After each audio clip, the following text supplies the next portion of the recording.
E aí outra coisa que me chama a atenção nos estímulos de marketing são as liquidações.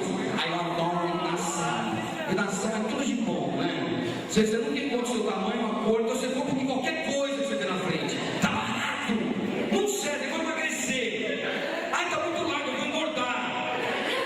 Gente, você vai comprar só o que você precisa. Se você consegue casar a oportunidade com a necessidade, tudo bem, senão não vale a pena. Você já viu liquidação de bezetacil? Conhece o bezetacil, né? Bezetacil que dói pra caramba. Pague uma e tome duas. Ninguém vai filha pra comprar um negócio desse. Que dói pra caramba. Tá certo?